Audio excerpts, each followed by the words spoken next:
And we are back here at Nordic Masters 2024 and in that top 8, ladies and gentlemen. So welcome to it.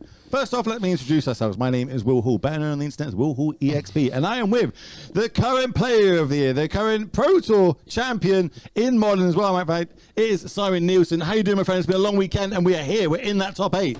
I am so excited, Will. Dude. I am so excited. Like, this top 8 is, you know, magical, magnificent. It has 8 different decks. 8 different decks ready to go. We are going to start off with Ruby Storm versus Esper Goyos in our main feature match. And of course, we're going to have one in the backup. Don't you worry, chat. So let's kick it off. Let's start right now. It looks like Ruby Storm just doesn't do much turn 1. It's normally turn 2 is where we start our setup turns. Turn 3, turn 4 is where we go for the win, right? Yeah, normally actually Ruby Storm likes to start on a fetch land so that they can get that sweet surveil land and kind of set up their draw similar to playing a Consider. But here we see a Ren's Resolve. That's another nice turn 2 play if you don't have any of the payouts yet. Actually, it looks like Eiríka has a Ruby medallion in hand already, but decided not to play it out yet. Instead leaning on the Ren's Resolve to potentially try and hit land drops or maybe protect the Ruby. I was going to ask you, so why would we do that? But we got 2 hits, so if we hit land and we can go like Rao into just Metamorphose, is that even... Into Ruby, yeah. Well, yeah, and into Ruby? Jeez, yeah, that'd be a great turn 3. Yeah, it can actually be Ruby first into Metamorphose, then 1 mana Rel into a like you could actually get really far from that combination. But it does seem like my read was correct and that Eiríka did cast that Ren's Resolve in order to look for a land to set up for the kill. The really nice thing about this deck is that it's so explosive that you can win on turn 3 even if you don't have a turn 2 Rel or Ruby, because you can just play a Ruby, play your 3rd land, and then start playing rituals. And start blasting, I should say. How's this go? I feel like this would be the matchup where Grief would actually really shine in, being able to tear apart the hand for Ruby Storm. That's exactly what Rasmus said. Yeah. Okay, well, here's one of our enablers. So if we do get something in the graveyard, we can get it back. Will be at cost of 3 life. That's the Priest. Is it Priest of Tide? No, not Priest of Titanium, is it? Priest of the Fell Rites. That's the one. So many priests in Magic. First, we're going to start off with this Metamorphose. Wow, yeah, so that means that Eiríka still didn't hit the land drop here and is trying to look for it with this Metamorphose. Would you be willing to fire off a ritual in this situation to go Rao into that Metamorphose? If you have 2 rituals, you can absolutely fire off a ritual here to be able to start off the combo. Play a Ruby, play a 2nd ritual, play a Rel. And that seems like to be what Eiríka is doing. Actually just trying to go for it here off very few resources here. Of course, she's got to be aware that Rasmus is running Solitude and might not want to rely too hard on this Rel. Oh, I see 2 Desperate Rituals in hand as well. So this is actually a lot of mana. And forced negation, ditching a track says stop that coming down. Wow, and that's actually huge because that means the Rel is also stopped. Yeah, so that's the other thing that the really hard part of playing against the Scorio's deck is that if they both have Solitude and forced negation, which one are you supposed to play around, and how do you do that? Yeah, I don't know. I'm asking you that. I definitely don't know out of the 2 of us here, but we're going to crack this fetch straight away. Do have the option of Surveil Land. Surveil Land, hitting a big Fally in the graveyard and getting that sweet Goyo's action. His turn sounds pretty good. Yeah, that might be what Rasmus has to do. Even if he drew a discard outlet here, he had to pitch that Atraxa in order to counter. That's not too bad if we hit an Unimog here. Oh, no, just the land. Getting there for 2 points of damage. 2, yeah, this Storm counter is not going to be able to block that. All right, back on the other side. Do we manage to find our 3rd land? Looks like... Oh, it might be a Metamorphose. No, it doesn't look like we managed to hit it yet. Metamorphose going on the stack, generate 2 more red mana. 1 card deeper in the deck. That's a Ruby. More setup? Talk to me about this Besaju. We've seen it twice now on camera. Like Besaju, not a card you normally see in the Ruby Storm decks. Is this the new take? Is this the spices? Is Eiríka's sort of like little adaptation of this?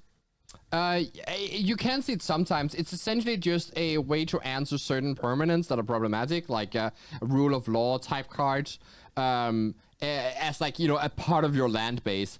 So it's like the cost of it having just 1 copy is not that high, especially since you can spend the green mana on a Metamorphose if you have to. Oh, and I see here actually Eiríka has both a Rel and a Ruby and is deciding which one to deploy, or if she's supposed to go for that ritual and try to go off this turn as well. 2 open mana on the other side, but knowing that these Goyos decks, they do have access to things like Solitude as well, which we don't need mana to cast that, but also can keep it around if we have Ephemerates if we need to. There's a lot of free obs in this deck. Free Ephemerates, free Mendings, free Tainted Indulgence, free Psychic Frogs, free Fort Seizes. Only 2 Forced Negation Zone. We've seen one, and this is now open deck list in the top 8. Yeah, so knowing that 1 force is gone is actually huge. It's also going to make it much harder for Rasmus to find another one, even if he does manage to get an Atraxa into play. But he's going to have to rely quite a bit on the Thought Seizes instead. So I think this is a good spot for Eiríka to run out that Ruby. If Rasmus doesn't have the second force right here and now, that Ruby is, I think, staying in play for the remainder of the game. No, there's 4 copies of Prismatic Ending. So we got endings in it? Yeah. Yeah, there is 4 Prismatic Endings. Okay. See how we're going to navigate going forward here. This isn't exactly how I'm used to seeing these Goyos decks play out. Normally it's some big felly coming at me. Turn number 2 out the graveyard, a Gristlebrand or a Atraxa. Instead here, Rasmus is going to try once more to hit something great off the top with the Surveil and bring it right back with the Priest of Fell Rites. Eiríka's still stuck on 2 lands after, that was 4 turns of play. Has not managed to find a second. Ooh, it's a man. I thought it looked like a little bit like a Atraxa and gold card going in the graveyard. And there's the Prismatic Ending. So yeah, no more Ruby here, but that still means the Rel can come down. If Eiríka draws a land here, can go Rel. There's the land. In to start going off. If she also has some sort of card draw in hand. I think there's a Solitude in hand though on the other side of the battlefield. That would be huge. Do we have the other white card to go with it? Is going to be the question. Here, see if there's an answer. Wow, That does look nice. So Rasmus has just been having like all the answers for everything that Eiríka has been doing, except for like that Ral that was exiled on the first Rent Resolve, where she decided to play in a way that ended up having it stuck in the in exile. The reason she did that was to make it more clear that she could go off. We're just going to see if we take the point of damage or not. Yeah, exactly. Yeah. No, we're not taking it. Gaining a point of life instead from Ral's power. Yeah, it's so nice. So now the hand is it just 2 rituals and a Past in Flames? Ooh, Giganta goes to hand. Yeah, there's going to be 3 mana and pool from that ritual, and yeah, you can just put Giganta in hand. But actually, I wonder, because there's kind of a lot of rituals at this point, and if that is a Past in Flames, I wonder if she has the resources to go off without even a cost reducer here. Of course, if Rasmus just keeps drawing cards and not doing much, like not having much pressure, Eiríka has just so much time. But we've got the Priest on the battlefield, and all we need to do is get something in the graveyard now. It's not like we need the Goy's Vengeance as well. We've got a way of getting something out of the graveyard. We just need to get it in there. Surveil lands. This is one of the decks that really, picked up, got a key tool with just Surveil lands in general being printed, right? Yeah, exactly. I think there's 1 Surveil land left in deck. Yeah, there is. How many are we playing total? 4. Is that the stock number? Yeah, that's the stock number. I'm not actually sure if it's 4 here, but I would assume. I am seeing 4. You are right. Yeah. You're pretty good at this, mate. You should be like you be playing Magic the Gathering sometimes. Nah, I'd rather be commentating. Swamp in the graveyard. Don't want that one. 2 more damage coming across. That's a 9-turn clock here. Let's go. Another land for Eiríka might not be that bad if she's going to try and go for the line of just comboing without a cost reducer here. But it's pretty tough to do so. Might also... I think actually that's 2 Past in Flames in hand and 1 ritual. So it doesn't have the mana yet to even go for that. And it has to just pass the turn. The other line here would be to go Desperate Ritual into Gigantha and just get Gigantha on board. Start turning so I'm going to Fort Seize myself with this Atraxa left in hand. Atraxa going to go to the graveyard. 2 life lost plus another 3. But we do turn that in for this Atraxa, the 7/7 Phyrexian General. We get to look at the top 10 cards of our library, put 1 of each card type into our hands. And if that's not good enough, it leaves behind a 7/7 Vigilance, Death Touch, Life Linking Creature. I'm sure there's one thing I missed on that. Death Touch, Vigilance, Flying, Life Linking. No, I got them all. That's not very much interaction, is it? No, I see Creature, Instant, Land. So Eiríka can, there's of course some card draw here for the, through the Phalangia Archaeologist and the, what's the card name? The Tainted Indulgence. But I guess that also, if you can get the Grizzlebrand into the graveyard somehow, which you can't do and reanimate it, because you have the choice between either taking Tainted Indulgence or taking Goryo's, but you can't take both. So yeah, so it's just, you know, you little get, awkward. Yeah, you get to look at like some cards with these search effects here and try and see if you can find some way to interact with Eiríka. But if you don't find that, you know, there's the potential to top deck another Ruby and actually just win the game here, or even just a land if she gets really lucky. Well, you've got to think, right? We've exiled one Atraxa. One Atraxa is in play. We've just seen another Atraxa plus a Gristlebrand, which we put to the bottom of our deck. So we realistically only got one more Gristlebrand or a Nulamog or Atraxa left in the deck. So the hits are going to be quite hard now off the top of our deck. Like, what are the hits for if you hit one of those big ones? What does that do? We've got one Gristlebrand, which we now know is at the bottom. The other card is an Ulamog. So we've got one Ulamog and one Atraxa. Other than that, we've accounted for everything else. One's in play, one's in exile, two are at the bottom of our deck. So there's only two more big creatures. There it is. There it is. Straight into the graveyard. I guess there's the priest to reanimate that later, but this Atraxa's not going anywhere. This is not a Goryo's Atraxa. This is just a regular reanimator one that's going to stick in play. So, but the shields are down. The shields are down, very much for Rasmus. So, you know, Eiríka can breathe a sigh of relief and just, you know, literally knock the top of her deck, maybe into the graveyard as she's surveilling it. And the spell counter is out. That means we're going, you know, whenever someone goes, oh, look, just get my mana tokens out. Just get my spell counter out. And then you're like, okay, here we go. Let's see if we can get this W. Big draw step. Well, first off, we got the Surveil, actually. Mr. Surveil coming in there. Looks like we like it, though. Ooh, it must be scary for Rasmus. Oh, okay, goes in the graveyard. It was a red card. There might be another ritual, actually. I'm not sure. It's just a red card as far as Land's what we found. All right, so now Eiríka has to make the decision. Do you have enough rituals to just go for it here? Ritual into Past in Flames, flashbang on all the rituals, flashbang on the Metamorphoses. Can you find something to make this come together? Or are you just going to play a Gigantha, pass the turn, and hope that Rasmus can't find any sort of interaction off that? Because remember, the Gigantha taps for mana is actually super relevant too in this deck. All right, ritual here. So it does seem like we're going for the Past in Flames line. And just praying to have it be good enough. I think, actually, depending on how much mana she has here, she might just need to find a wish. No, she doesn't have enough mana to that. Can we live another turn, though? Do we need to go off this turn? You can, absolutely. You can live maybe 2 more turns. But the issue is that the more turns you give Rasmus, the more time he has to find answers. So ideally, you want to just like end it here and now. And she starts off like flashback into 2 Metamorphoses in order to gain a bit more information on exactly like how far to go with these rituals. So we've got 2 mana floating in the pool up to spell count 3. I think there's at least 3 rituals in the graveyard. So that'll put you at 5 mana. I think we just shortcut. That looked like 2 rituals to me, but are we splicing it? No, you can't splice from the graveyard. Splice requires revealing from hand. Okay. Yeah, that was 2 rituals. And a Wren's Resolve here. So trying to find some sort of ruby. There is the ruby. There it is. All right, well. Tell me there's a chance. The issue is you can play this ritual, go up to 3, play a ruby, and have 1 mana left. But you can't use that mana on anything if you don't have yet another ritual. These are all in exile. Spell count up to 7. That's going to be relevant if a Vrow comes down.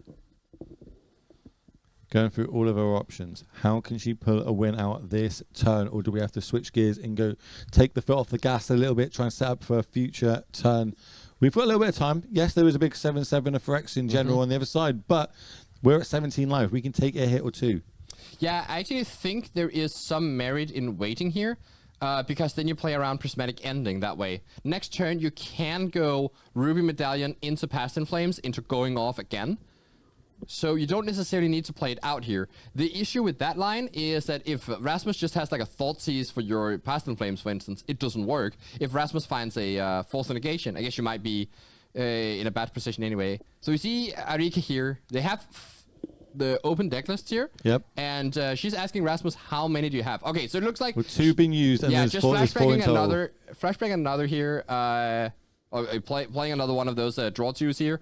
And passing the turn, setting up to do the Ruby Medallion into Past in Flames into going off next turn. So what are some of the good things we can do? Can we win this turn? Can we get 17 damage? It would require an Ulamog to come back out of the graveyard, and that is the only big one we don't have yet on the battlefield or in the graveyard.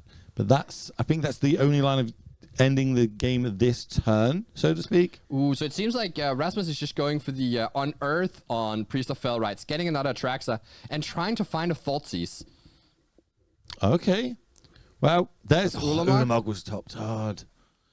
Oh, that's the Thoughtseize. Okay, so and a Force Negation. That is huge. That is disruption that we can use to potentially close out this game. Let's have we got creature as well and land that we can add. Ulamog and it looks like Polluted Delta. The rest are going to get shuffled, put to the bottom of the library. I don't know how many cards it takes us up to right now in hand, but quite a few. And Eiríka says, "Oh, you have to take my Gigantha." Thoughtseize. What do you take here is the question. Yeah, so the issue, well, now that you have a Force Negation, it's much easier because you don't need to care about the Past in Flames. Otherwise, you actually had to take the Past in Flames, even though it has flashback, because otherwise you're dead on board. Because Eiríka can go Ruby, 3 mana Past in Flames, still have 1 mana left over. But now she's forced to play the Ruby, that can get hit by Force Negation, and then she doesn't do much more. Or you can maybe let her just sift through her deck with those extra card draw spells. I don't think it's over yet, though, because Rasmus doesn't present lethal here. Especially now we know that Ulamog's at the bottom. But no, the Ulamog's in hand. Those picked up by the Atraxa. So is there a way that we can get that in the graveyard and get it back out? Maybe another Thoughtseize? I think he doesn't have anything showing. He might have something in hand that does it, but might just have to rely on the draw step to set that up, and also need to get it out of the graveyard with the Gorios. So I remember walking across the top tables earlier on today and seeing him actually just hard cast a Gristlebrand. Just old school. Just old school. Nice. You know what I mean? It happens. Sometimes you got to do that. Here is the Ruby Amulet, though, medallion, on the stack. Do we want to fire off this so force? The question is if you want to yes, force we that. do. And I'm not sure there were that many cards, like action cards, left in Rasmus's hand. So, but that's okay. Like now we can cast this Reckless Impulse, play another one maybe, and you actually still get some digging to do. There's a Ritual Wish. Ritual and Wish. So, that's interesting for next turn's Past in Flames potential. As long as we get an next turn.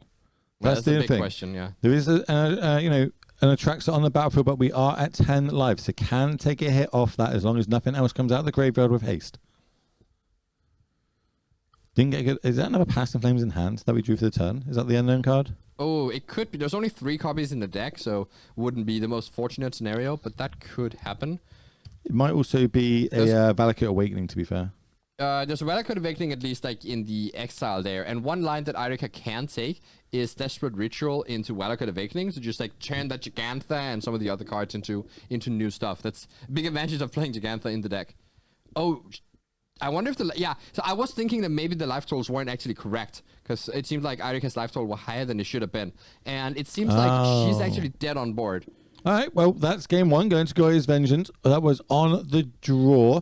They will be on the draw as we go into game number 2, but this is an open decklist tournament now. I believe if you go exclamation mark standings, everyone at home should also be able to see this. So let's get their sideboards up on the screen for everyone to have a little look at. Talk me through this, Simon. I'm a game down in the top 8. I want that trophy. What am I boarded in here to try and shore this up and take me to a game 3? It depends actually a lot on. I think we should maybe look at the other deck list first, because it depends so much on what Rasmus has in his sideboard. Yeah, there we go. So the hate pieces here is 1 Drannith Magistrate and 1 Nihil Spellbomb. The Nihil Spellbombs aren't great though against Storm, because they have lines to win without using the graveyard, or they can use like a Past in Flames to like bait out the Nihil Spellbomb and then fill up the graveyard again to not really care about it. But the Force Negation and the Drannith are certainly very good here from this Gorios deck. Do we need to hit more of a clock on? Would you ball in the 4 Frog to just get a huge clock? The Frog is also going to be incredibly good, I think. All right.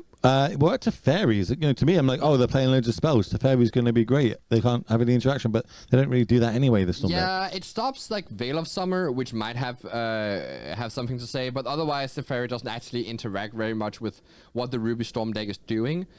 So I think you'd leave those in the sideboard. It's also this deck, actually the Gorios deck, is kind of like I wouldn't say fragile, because it's like, of course, pretty resilient in game. But in terms of when you sideboard, you don't like have to take out that many cards before the whole house crumbles. Yeah, I think that's a key thing for newer players as well, is people over sideboard too much. Oh, these 8 cards could possibly come in, so I've got to take 8 cards out. And then you realize, oh, well, I never got, I never found my Goyos, I never found my Gristlebrand. Well, that's because you sideboarded a lot of it out, so the chances of you hitting it were a lot less. And yeah, you were able to control the game for the first couple of turns, but then it got away from you. So it's interesting to not bring in too many cards at once in these sort of matchups. So let's go across to the other side, back to the Storm deck here. We thought the Veils are probably hard locks. Is Blood Moon good in this? Yes, actually, this is a really good spot for Blood Moon. The Goryo's deck is a 3-color deck, like fully 3-colored, and wants to fetch up a ton of Surveil lands, so it's like really tough. Whenever they have to fetch a basic, that's a big cost to them, both in terms of their ability to cast the right spells at the right time, but also in terms of you just like take away a Surveil from them. So even just the threat of Blood Moon is pretty good. But also sometimes you just play turn 2 on the play, and what are they supposed to do? So I definitely think the Blood Moons are coming in. And then I think you need answers to... There was only one Dranith Magistrate. So like you might bring in the Flame Slash just to have an answer to it, but it's not very good. And maybe... Or actually the Abrade. The Abrade is probably a better card for that.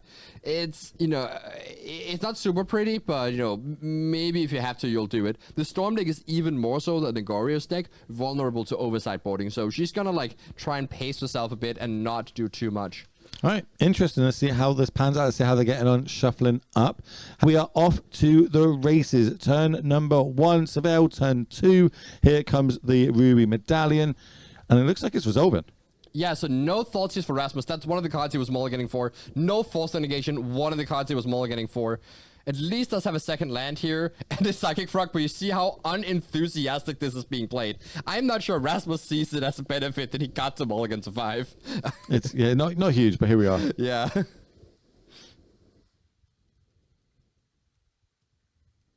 Okay, so this is a Swamp on an Island. Playing around Blood Moon for Rasmus, aware of what Eiríka is possible to setting up to do. Of course, the issue is that there's still this Ruby Medallion uninterrupted. So, yeah, now Eiríka just needs to find some rituals. Remember, we did keep it open in 7. There's no ritual. There's never land. Land straight to the graveyard. Doesn't even hit the battlefield, and I love that. I love how she does it. Gonna get a basic. The only downside to this deck right now that I'm seeing. These whiteboarded basics. It's not for me. Oh, I love them actually. It's like the argument that they're like much easier to find when you flip through your deck is like, I think that's like not irrelevant. Yeah, like I get why people do it, but like it works against me. Like they'll gain an extra percentage playing against me because I'll be tilting. But it's like one of those like old pretty artworks. Oh, look, I don't even know if there's an ugly basic in Magic. They all had a lot of work here and they're all pretty in their own way. But yeah, these are back to the. Do you want to hear a joke? Why we see the Storm going off? Sure. Why does John Avon suck at Magic? Because he only draws lands. God damn it. Yeah, I'm sorry, Will. You might at least give me a chance. Come on, like that was my moment there. Sorry, okay, I'll give you a chuckle. You've won a Pro Tour. I Silence, haven't. All right. Silence. I'm chuckling. Okay, there you go. Yeah, that's all you get. Awkward. All right, we're storming off still. Here comes some more rituals, more mana being added, more storm count going up. And I wonder if I think I see a Past in Flames there. Okay, so that means there's certainly enough cards, so you can actually even play the second Ruby out. What's the reason for playing the second Ruby? It makes the Past in Flames cost 2 mana. So the reason she does that now is she did the math. It's essentially compared to just playing Past in Flames and then starting flashbacking, it costs 1 more mana total. 2 + 2 rather than just playing 3 for Past in Flames. But now future Wishes and Past in Flames are going to be cheaper. And then the third time you play a spell that costs 3 or more, it's going to actually have paid itself back to play that second Ruby. So sometimes it's like a quite reasonable thing to do. There's also a Valakut Awakening showing. So the fact that she knows that second spell is already coming up makes that Ruby Medallion essentially free. All right. 2 cards left in hand. One is another Ruby, one is the pass. I think it's a Wish, actually. Oh, is it Wish? Yeah, so it makes a lot of sense to play the second Ruby here. And I think she only had only 1 ritual. Is that true? No, she must have had 2 rituals. Yeah, there's a second ritual in the graveyard. Okay. Yeah, so she still has plenty of mana to work with here. And what's the key thing we're missing at this moment? I'm not sure we're missing anything. Maybe we're missing 1 more ritual here. Because she can't go... second ritual here, and then she can go Yeah, she's missing one more like ritual here, because if she has enough mana, she can go wish for Grape Shot, play the Grape Shot, flashback the Past in Flames, and then Grape Shot again. That's like kind of the thing she's working up towards. Okay. This Ral is gonna help a lot because now she's played enough spells that Ral can flip and. That's game mode. That flips. That's just another 7 cards. It's a fresh new hand. Exactly. Yeah. But we're going to start off with the it's Awakening, isn't it? That's what it's called. Yeah, Valakut Awakening. Discard up to X amount of cards and redraw them +1. Oh, that die fell off the table, so let's try again. Let's try again. No, is it odd or even? We've seen one time odd, we've seen one time even. What's this roll going to be? Odd or even for flipping? I think if you rolls an even, it's going to flip. Even? Okay, I'll go odds. Let's see. Let's see. Oh, it's so exciting. Even. Flip. Yes. Yeah, flips. Yeah, it's flipped. You want it. Okay, cool. Good, cool. And then how many loyalty is that coming in with? I think this die is showing 9 Storm, but like some of that is Ruby and Ral, which count for Storm, but don't count for like loyalty on Ral. I assume it's gonna come in with like exactly 8 here. Oh, it's actually Ral immediately ultimating, yeah. So it came in with exactly 8. Did hit a ritual, did hit 2 rituals. That's the big thing here. So now Eiríka will have enough mana to go wish for a Grape Shot, play the Grape Shot, play a Past in Flames, and flashback that Grape Shot. 6. So what we're saying is we are definitely getting a game number 3 here in our top 8. Yeah, that is what I'm saying. That's what I like to see. I'm all about the high level magic. Let's see it go. Generate some more mana. Generate more storm counts. We got up to 7 mana. Sorry, all red. Still got a grip for the cards if we need it, but we're going to go a little bit more deeper. Get that spell count higher. Remember, 18 is the key place we want to get unless we want to do the... Yeah, kinda. It's more 10 is honestly enough because you can play the Grape Shot twice. So I'm not really sure if Eiríka is playing around anything here or just making absolutely sure or just enjoying it because it's really fun to do this. If you haven't played Ruby Storm yet, like just I have not. It's nice as like a solitaire thing, you know, you just like actual solitaire, like when you're on your own, you're just like sitting at home, you're bored, like you just spent like 20 minutes like you practicing Ruby Storm, and it's good fun. Do we get an insight into what Simon Nielsen does in his spare time? Just sits there storming off. I have goldfish many a deck at my desk. I'll tell you that, Will. And that's how, ladies and gentlemen, how you become a pro tour champion. You heard it here first. I mean, it's a tool. It's a tool for sure. Let's see if we have any updates on some of the other matches going on. I could probably pull that up for you. I was just seeing to make sure that it's match B is done, I'm being told in our little group chat that's going on here. So that is Oscar Christensen. That's actually, is that table B? I think it's Oscar Christensen beats out our Merfolk player, Magnus Brandt. So we didn't get to... sorry, I'm going to pronounce the name in Danish. Magnus Brandt. There we go. Sometimes when you speak English and you have Danish names, you end up pronouncing them in English. But not a problem I have. Yeah, not gonna lie to you. Not a problem I have. Well done to Magnus. Like he, again, borrowed this Merfolk deck and went 11-3 with it in the Swiss. Secured his invite to what I believe is going to be his first regional championship. So yeah, good job to him. Sadly, we couldn't get Merfolk on the stream here. That we're watching. We're watching this. So maybe mistakes were made, maybe not. Some people enjoy this. I might be one of them. I'm also getting word that our backup feature match is finished and the Martyr deck lost against Tamir Murktide. So Martyr is going to be out of it. Ended up taking that match against the Martyr deck. Sadly, that one is out of the tournament. But once again, congrats to Oscar. I did talk to him, and he said that he built the deck himself. And that at some point he added the broad back, like just a single copy, to like try it out as a fun of. And then it was just so good that he just added 4 and felt like that's really what. And now it's got an RC invite, a bunch of money, their share of 10,000 euros, and the bragging rights, the promos, the tweet, the photo. They get it all this weekend, but we will not be seeing any more of it. But one of these 2 players is going to join them. Looks like we're having a mulligan on the Storm side here for Eiríka. Looks like we've got a keep over on Goyo's side, though. Yeah, so Rasmus is keeping here, and that's certainly an upgrade in terms of like last game. Even though I said that it's not that bad to mulligan to 5, I truly believe that's the case. You would rather start with a good 7, like, don't get me wrong. And that's what Rasmus has done here. And even better than starting with a good 7 is starting with a good 7 against someone who's mulliganing. The Storm deck, again, mulliganing doesn't hurt it that much. You have to mulligan pretty aggressively to try and get your Ruby or Ral in your opening hand and 2 lands. You can keep hands that don't have this, but they have to have a lot of Rents Resolve type cards to make up for it. And I do see here we have a Ruby. Do we have the lands though? There's at least 1 mountain, but this might be a 1-lander. And yeah, I'm not 100% sure on that. That could easily not be the case. But sometimes you do keep 1-landers with this deck. All right, let's see. We're off It might be a to Valakut Awakening. the races. Yeah, okay. It's a 2-lander, but it had Valakut Awakening, so that's fair. I feel like they benefit quite a lot from having these spell lands in the deck, just in general. These like fast, explosive. We've got 1 goal. My goal is to combo off. Early game, great. It's a mana drop. Late game, great. It's a spell that can help me either suffer through my deck or just add to that spell count that inevitably I want to try and get as high as I can so I can win the game. Yeah, I agree. This it's certainly like something that helps just slightly smooth out these decks, because as I said, like sometimes you lose because you have too much mana, and sometimes you lose because you don't have enough mana. And so like having a card that is kind of like a split card and can help in both scenarios, even though it doesn't do a great job in either scenario, is quite nice to have access to that. So land, this is the key turn. Turn 2 is where we start getting our mana reducers down or start turning and burning through our deck. Eiríka did have a Ruby and decided not to play it. Went for Impulse, see a Stomping Ground plus Surveil. I really need to learn all the names of the different Surveils. I'm so bad at it. Commercial District. There you go. That's the one I know, because it's red-green.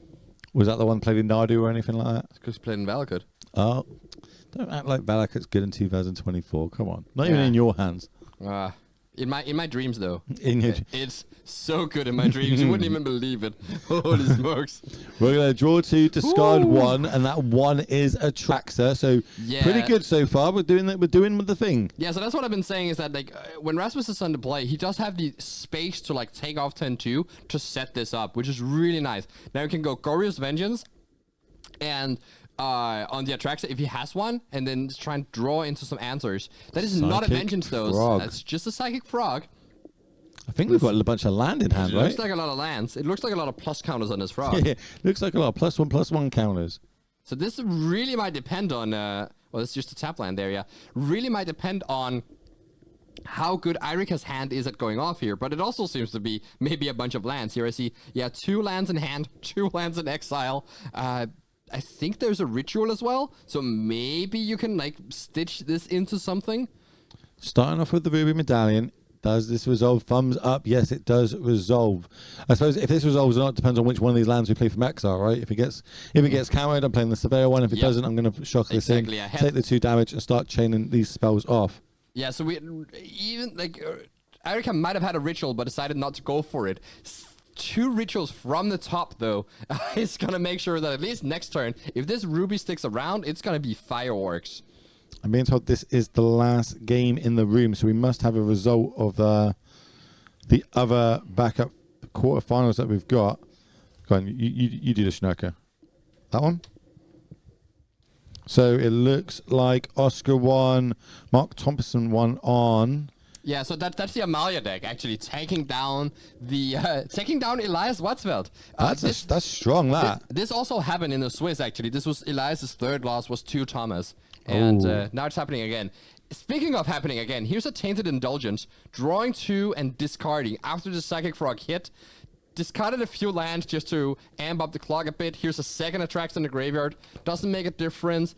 Is there a Goryo's? No Goryo's. Rasmus has to pass again and hope that he can survive here.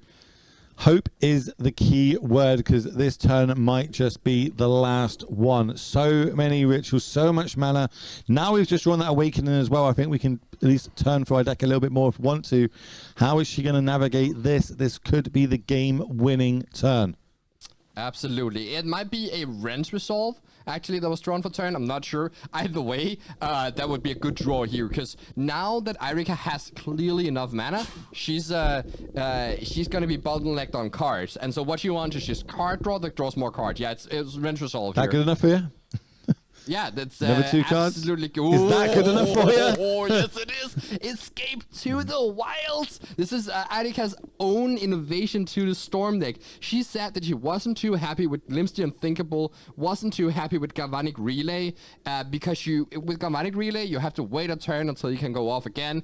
Escape to the Wilds, it's much more expensive, but it also lets you go off immediately after like hitting those 5 cards. And she said this is there are 2 copies in the main deck, but she said it's especially good in post-board games. And that's where we're at right now, even though this hasn't really felt like a post-board game. I don't think Rasmus has played a single piece of interaction. It's just been some card draw and a Psychic Frog. Yeah, it looks like that. I'm pointing this, pointing this, pointing this. I'm going to do this, I'm going to do this, and do this. More Storm Count, more mana floating, more cards being drawn momentarily. Another Storm Count, more mana. We're going to go up to 6 now. Yep, 6. Yep, and I feel like we've got all the tools. We're just going through the motions now. I think so, yeah. So the key thing about this Storm deck is that you really don't need much to be able to win here. Wish for Past in Flames, flashback the entire graveyard, flashback Wish, get Grape Shot, play the Grape Shot twice. Like, you need a Storm count of, like, what, like, essentially 9 in this 4. case. 4 would be good enough. 4? Yeah, like when you cast a Wish. Oh, yeah, Because then you flashback everything else, and yeah, you actually end up at, like, it really doesn't take much. Which is quite a nice thing about how consistent this deck is. Oh yeah, it's so consistent. I think that was the key, especially once MH3 became legal on MTGO. This was one of the more popular decks that kind of shined off out the races. One of the tier 1 decks, off the bat, because we just saw it tearing up so many decks. Not a lot of interaction. It took the modern meta game a little while to adapt, to trying to bring some of these sideboard cards in, see what is good, what is bad. But right now we are seeing it do its thing. More cards being drawn, more Storm Count, more mana. Yep, just line them up. 1, 2, 3. We're going to gain another, 5 mana there? 6 mana? 4 mana? 4 mana. Yeah, Rasmus not seeming super happy here with 4 cards in hand and none of them really doing much. Just has to look on as Eiríka's turn is completely popping off. Here we see Escape to the Wilds. Last chance to do anything. Do you have a Force Negation or anything? I assume not, because that would have been cast. Not at this point. So this is going to be top 5 reveal, play an extra land for the turn, play them all till the end of the next turn. And that is no whiff here. It is even more card draw. Keep the train rolling. This Ral might be able to flip. That's it's gonna be even more cards if it does.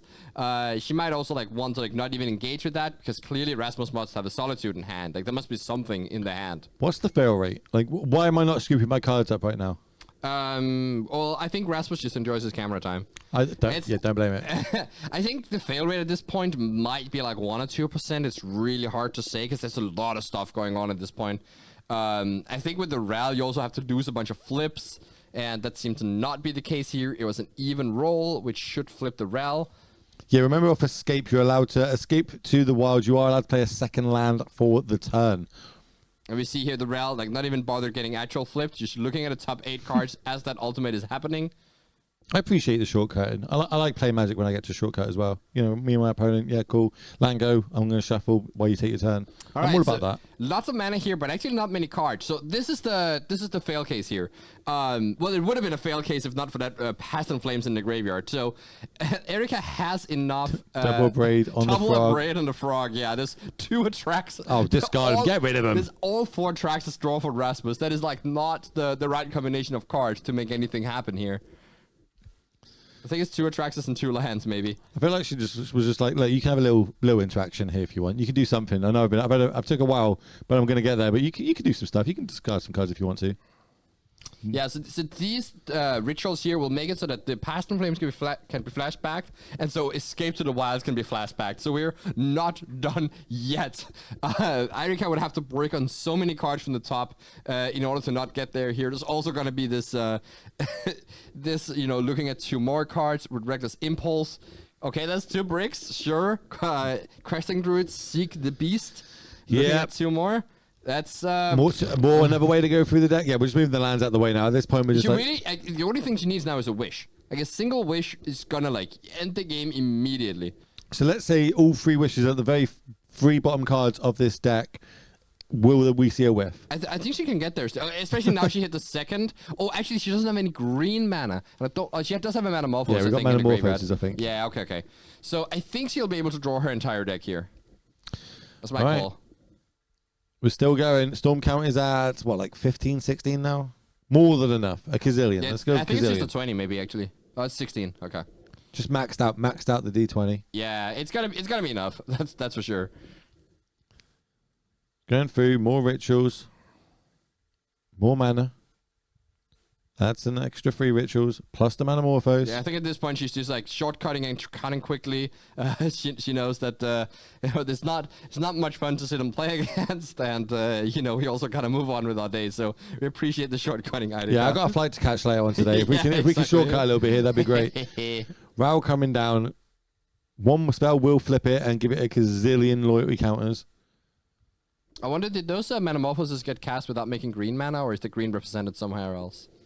Because she was talking about this, that like sometimes you get completely swept under your turn, and you forget to make green, and then you can't cast the their thing. Actually, another thing she could do is just play these 2 questing druids and make them really big. But we won't be able to get this turn. Even again, so it looks like we are flipping.